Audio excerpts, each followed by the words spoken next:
Good afternoon, I'm Michelle Arthur with the CBC News Break. An attack on one is an attack on all, and solidarity forever. These were some of the messages chanted as workers made their way through the streets of Bridgetown this morning.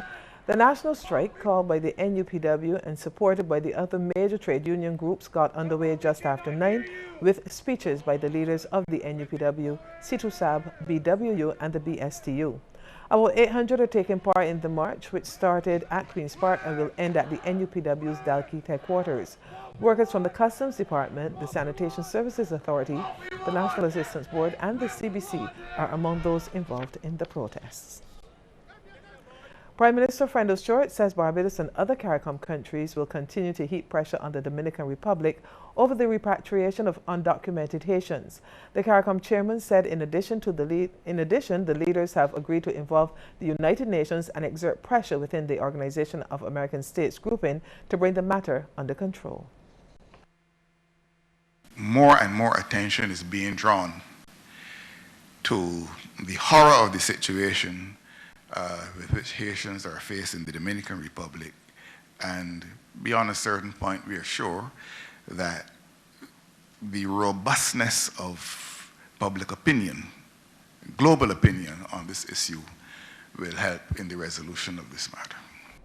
Barbados and other islands in the region spend millions each year to import food, and Dominica is willing to help the region cut down on its high import bill.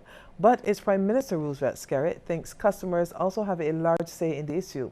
He agrees with Prime Minister Frendo Stewart it needs to be tackled from a regional perspective, adding the Jagdeo initiative should be revisited.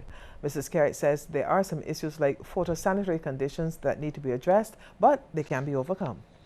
We have water, for example, coming out of the region. Bottled water, and we the consumers buy it. You know, we have bananas coming from out of the region. When we in Woodland Islands we produce the best bananas in the world, the sweetest bananas in the world, at a much cheaper rate and under better conditions, labor conditions, under better environmental conditions.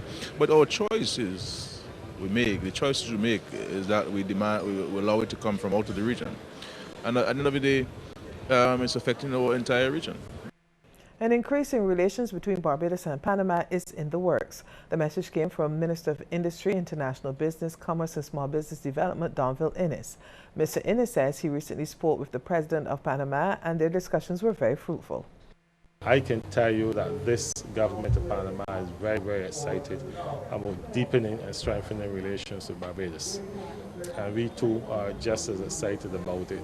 We have to really build upon the foundation laid with the number of Barbadians who traveled to Panama in the first half of the last century to build the Panama Canal, whose descendants have remained there and continue to make immense contribution to Panama. And there is the genuine interest, really genuine interest on the part of the Panamanian government to foster stronger relations. One of the areas the two nations will be focusing on is English as a second language. The University of West Indies would have had discussions with Panamanian authorities as recent as yesterday around that, where we're looking to get Panamanian teachers of English in Panama further trained in Barbados, so we can have them return to Panama and up their game. And likewise, to accept that we have here in Barbados through the University of West Indies and the Barbados Community College training opportunities for English to be taught as a second language to many of these folks, and we are going to move on that. The Caribbean's Environmental Health Institute is reporting a general increase in occupational accidents and illnesses across the region.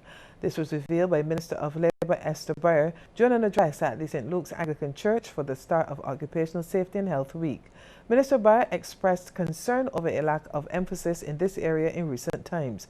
She went on to highlight the benefits of maintaining a culture of safeguarding employees who, in her opinion, are too often overlooked.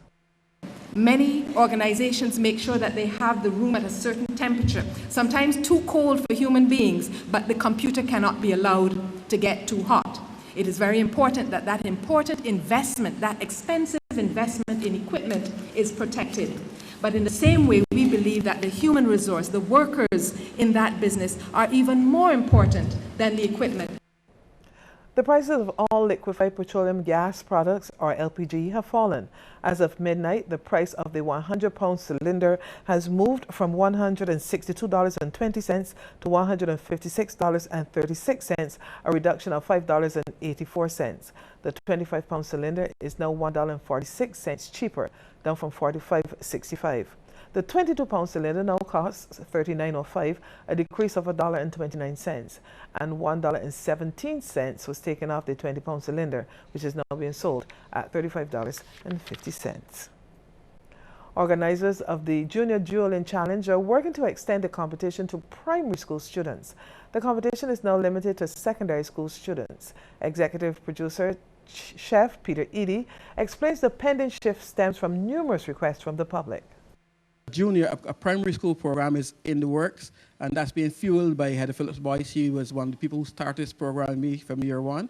She used to be at the a school teaching course in Paris. Now she works in the Ministry of Education, so she's been fueling this program, trying to get the primary schools in. So you're going to see that pretty soon, and there will be also a full pastry program as well. Of course, Roberts is our platinum sponsor, and they're behind this 100% as well. Chef Edie conceptualized the program a decade ago and says it has been successful as several of the past participants have excelled at their schools and in other competitions. Today we have one of our special guests, Javon Cummins, who represented Barbados in the pastry chef. He just won gold. He and Stephanie too. So in other words, 50% of the Barbados national team now came through this program. So that tells you. So every year now we train about 80 students to compete in this program. So it's a lot of training. 3 months of training go on before they actually get to enter the program. So it's a lot of work for them, and they really commit their time, and they're really interested in it. We'll have more news in just a moment. When you are thinking of things to do in Barbados,